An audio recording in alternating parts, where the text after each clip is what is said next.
8-5, bring the heat.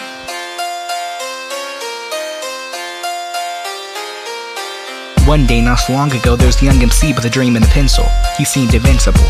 His brain was caged in a kennel, but he picked the lock. The top he would shine surely, but he had a funny feeling in his gut. Something felt wrong. Hunted till dawn to figure out what. He hoisted the microphone and blew with the dust flew up when his jaw was disappointed.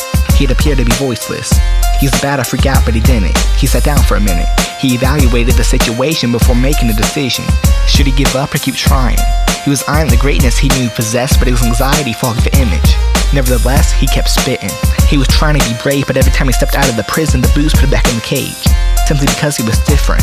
He wasn't embraced it. His uniqueness was what made him him, and he wasn't gonna let anyone erase it. Why didn't anyone understand, he wondered, day in and day out. In fact, he still does to this day now.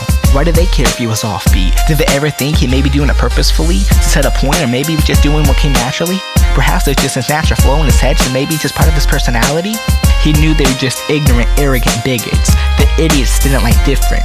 Though he attained that knowledge, he often felt depressed, stressed, and no good. While the mass said his flow was flawless, top-notch, and awesome, there were always one or two a day that would call his whole style revolting. Though while this was going on, he was gaining popularity quickly. At least it felt that way at the time. He was scared of anyone hearing a single rhyme he jotted. He was terrified of rejection and often thought he should just quit. But then why let him win? The little whisper in his prefrontal was questioning. He got a lot of praise and heartbreak each day of the Gregorian. His self-esteem was already non-existent. He didn't need more negativity from fake experts who have been in the game for 30 years and have done jack shit with mentioning.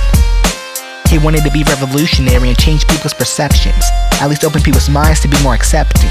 He realized how fucked up society was and just wanted to change it for the better. Though he still wonders if any of his efforts will ever matter, cause though he has a lot to say, he's shy and awkward, so he just keeps it on the side at times. He's very skeptical and looks at things with 4D spectacles to make sure the glass is not stabbed in his back. He's afraid that if he asks for help, people will just look at it as an eye problem and not care or just hurt him more. The negativity usually blinds him from the positive, though he tries to act otherwise.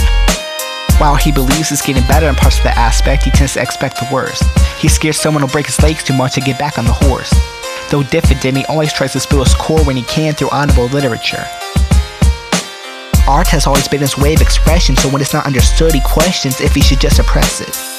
To him, it seems people don't really appreciate the play on words or rhyme schemes he brings. Though that's what keeps his mind sharp, he wonders if there's really a point. What good is it being equipped with uniqueness if nobody gets it? While that's what he wonders at times, he realizes it's all about expression. Fuck anyone who questions without looking to understand, he says often. There's always somebody who will be able to relate. Why keep that from them just because someone wants you to change?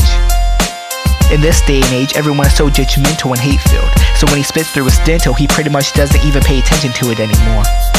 He only opens the door for those who want in, so as he concludes this, he's telling you to come in only if you want to follow his story.